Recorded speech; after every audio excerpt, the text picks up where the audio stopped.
Rock and roll. Okay, so first off, give you a little bit background about myself. I've been in this industry for about 15 years, and started in the smoke and vape industry. Learned quite a bit of, had a lot of retail experience. So essentially worked at the mall at Nike and Banana Republic and um, the Buckle. So I learned a little bit about working on commission and retail, and so what I wanted to do is build a better mousetrap for the smoke shop industry. I figured that cannabis would be legal at some point in time, and they were going to need an establishment to shop at, that wasn't seedy. So what we wanted to do is build a nicer, cleaner smoke shop.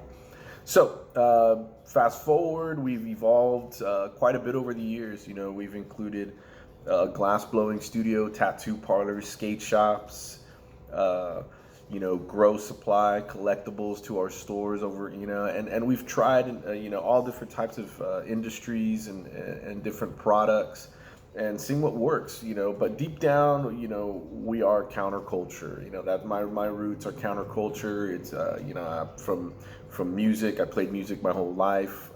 I'm a creative person. I love to draw, art, create. I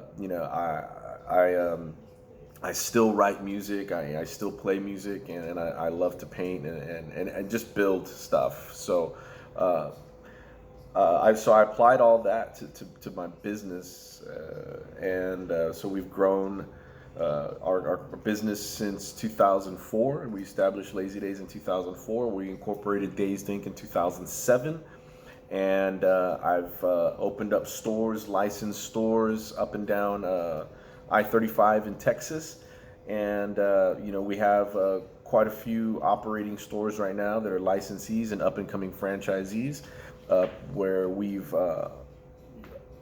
provided people the opportunity to join the cannabis industry and help them along the way. And there's been trials and tribulations, ups and downs, and lots of learning all along the way.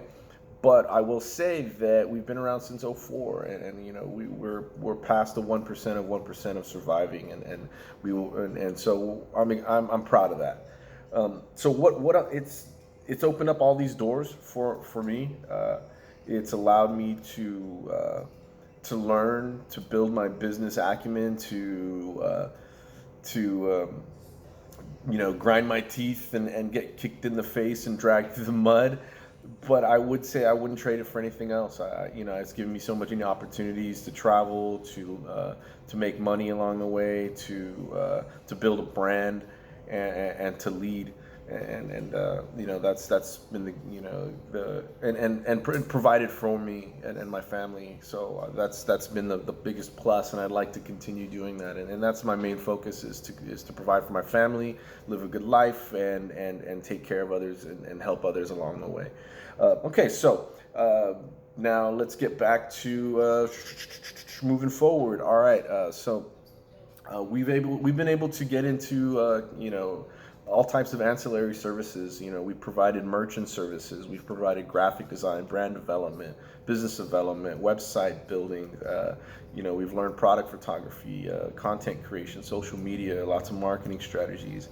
We've had to navigate the cannabis industry, and it's been a challenge. So you have to understand what you can and cannot do, and work with that. We've been canceled by I can't even remember how many banks. We've been shut down, how many credit card processors, and we find a way.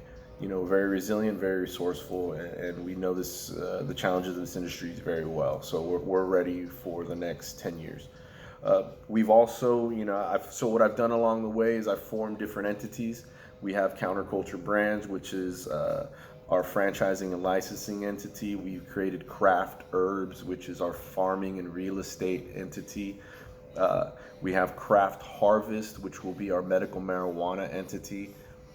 And Dazedinc has been the parent and the funder of all of these projects all along the way. And if it's cannabis and if it's in Texas, we're going to be in it. And so you'll see me and our team really building a responsible cannabis economy here in Texas. So yeah, that's it. That's what we're doing. So let me tell you about some of my plans. This is what I want to do, and this is what I want to. I've definitely got some things that I'd like to accomplish. So let's rock. All right. So I'd like to say first off is that, dude, I'm really excited to lead MedX and expand and diversify, the current real estate business that it does, that it's been its core business for some time. And so what we'll do is we'll use, that and build on that and include that in our future strategy, especially when it comes to farming and agriculture. Owning the land and the assets is going to be very, very important. Now, we'll continue to operate in that space, and like I said, through farming and agriculture, we'll be purchasing some farmland, hopefully, and my goal with the farmland is to create eco-friendly, revenue-generating farms. Basically producing microgreens, producing food, and most importantly, producing hemp and all of its sub products that can be made from it. So we'll be looking into food, animal feed, oils, fiber, and CBD and all the other cannabinoids, legal cannabinoids that we can extract from it. So Craft Herbs, currently holds a hemp producer license to farm, produce, and sell hemp and all its byproducts here in Texas, including CBD. Dazedinc has a hemp handler's license, which allows us, and Dazed Distribution has a hemp handler's license that allows us to transport hemp all within the state of Texas, and I believe it allows us to import it from outside of state as well. We do have a contract with a 250-acre farm in Laredo, Texas, and so we're working to finalize the details on that, and get started farming. It's a little late in the season, but we're planning for next year. What else? Told you a little bit about myself, and Lazydaze, basically, going back to Lazydaze, let me take a couple of steps back. Went from smoke shop to counterculture store, and now we're focusing on coffee and cannabis. So the best way to introduce people into cannabis is over a cup of coffee, a great conversation over a cup of coffee. I think that's the best and most, acceptable, we'll say mainstream, whatever you want to call it. But, what better way to talk about cannabis over a cup of coffee and introduce it to your mother, your grandmother, your father, your aunt, your uncle, your friend. I think we can all we could all use a cup of coffee and a joint and some good conversation, especially these days. So anyways, that's what we're doing. That's what so Lazydaze will be coffee and cannabis. We're going to be building that brand across the nation. We want to see territories built and developed, and we want to build that brand and offer a great line of products within our stores, and just be a social atmosphere when we're able to be social again. For people to enjoy a cup of coffee and get some high quality cannabis, whether it be hemp or cannabis, CBD, THC. We just think it's a coffee and cannabis is a social experience. So we want to provide that atmosphere.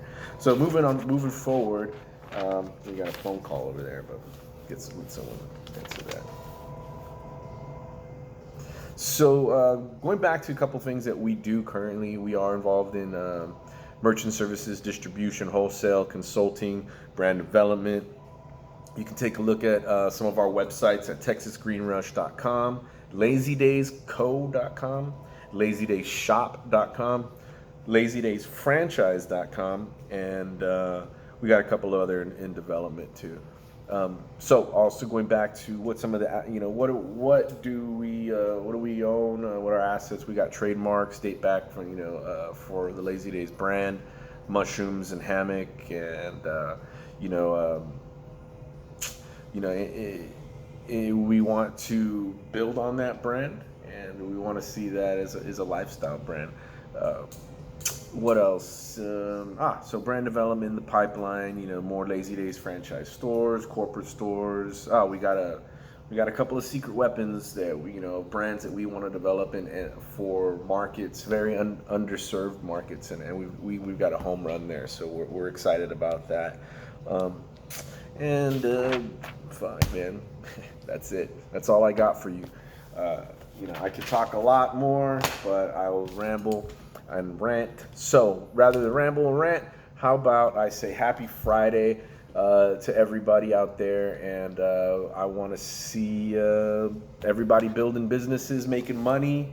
I'm excited to be involved here in leading the way, and it's rock and roll. Y'all have a good day. Happy Friday. Kick ass. Onward. Evolve fast or die slow. I'm out.